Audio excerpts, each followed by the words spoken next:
नमस्कार दोस्तों, आप सभी लोगों का मेरे YouTube channel Sushant education hub में स्वागत है। आज की करंट 12 जुलाई 2020 की है, तो चलिए शुरू करते हैं। तेलंगाना में आदिवासी संक्षेमा परिषद ने किस भाषा को संविधान की 8वीं अनुसूची में शामिल के लिए अभियान चलाया? ठीक है, तो कौन सी भाषा को शामिल करने के लिए? गोंडी कोया। इससे संबंधित पॉइंट देख लेते हैं। तेलंगाना, आंध्र प्रदेश, छत्तीसगढ़ और ओडिशा सहित 6 राज्यों का प्रतिनिधित्व करने वाले आदिवासियों ने 21 जुलाई को गोंडी या कोया भाषा दिवस मनाएंगे। ठीक है, अब जान लेते हैं आगे। वर्तमान समय में 8वीं अनुसूची में 22 भाषाएं शामिल हैं। ठीक है, तो जान लेते हैं अनुसूचियां कितनी हैं। तो अनुसूचियों की संख्या 12 है। ठीक है, और पहले कितनी थी? पहले 8 थी। वो 8वीं अनुसूची में कितनी भाषाओं को जो है मान्यता दी गई? 22 भाषाओं को मान्यता दी गई है। आगे चलिए देख लेते हैं। अगला है, नगीन दास संधवी का सूरत में निधन हो गया। वे किससे संबंधित थे? तो देख लेते। गुजराती पत्रकार, लेखक और राजनीतिक विश्लेषक थे। ठीक है, आगे है। 2019 में इनको पद्म श्री पुरस्कार से सम्मानित किया गया था। इन्होंने महात्मा गांधी, गुजरात जैसी विषयों पर कई किताबें लिखी हैं। ठीक है, चलिए आगे है। किस राज्य सरकार ने मास्क नहीं पहनने वाले लोगों के लिए रोको टोको अभियान चलाएगी?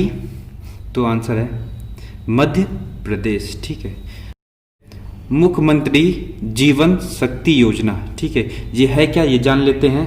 तो यह योजना मध्य प्रदेश के मुख्यमंत्री शिवराज सिंह चौहान ने इस योजना को शुरू किया था। ठीक है, इस योजना के अंतर्गत शहरी बेरोजगार महिलाएं सूती कपड़े के मास्क बनाकर 11 रुपये प्रति मास्क की दर से राज्य सरकार को बेचेगी। ठीक है, इसका उद्देश्य क्या है? इससे होगा क्या? महिलाओं को रोजगार मिलेगा और सरकार जो है राज्यों में ज़्यादा से ज़्यादा मास्क जो है उपलब्ध करा सकेगी।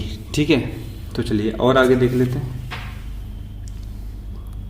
अगला है, drugs controller general of India ने कोविड-19 के मरीजों के लिए किस इंजेक्शन के उपयोग की अनुमति प्रदान की?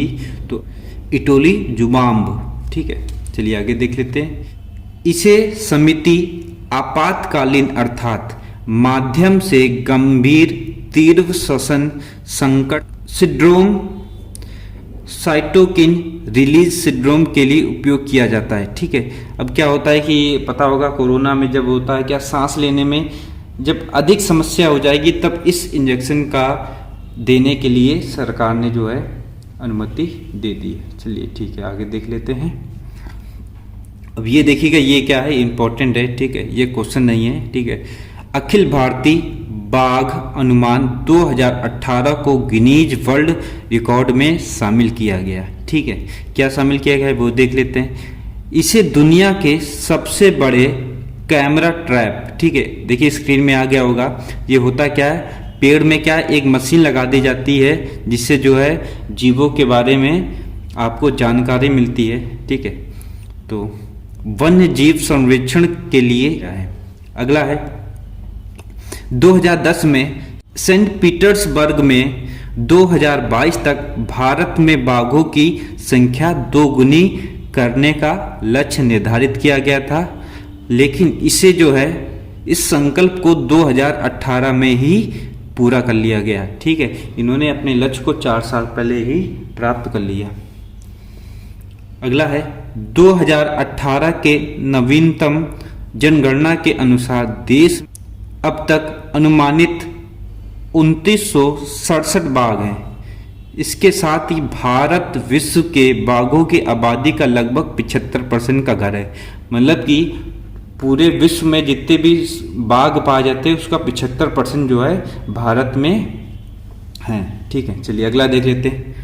अटल इनोवेशन मिशन के द्वारा देश भर में स्कूली छात्रों के लिए किस ऐप को लॉन्च किया गया? तो आंसर क्या है? ATL app development module. ये है क्या? आगे देख लेते हैं। इस मॉड्यूल का उद्देश्य आने वाले समय में स्कूली छात्रों में कौशल में सुधार करना। ठीक है, इसका मतलब ये ऐप बनाने का उद्देश्य जो छात्र हैं, छात्र में कोई एक कौशल जो है मतलब स्किल डेवलप कराने की योजना सरकार लेके आ रही है। ठीक है, यह ऑनलाइन कोर्स है जो पूरी तरह निःशुल्क है।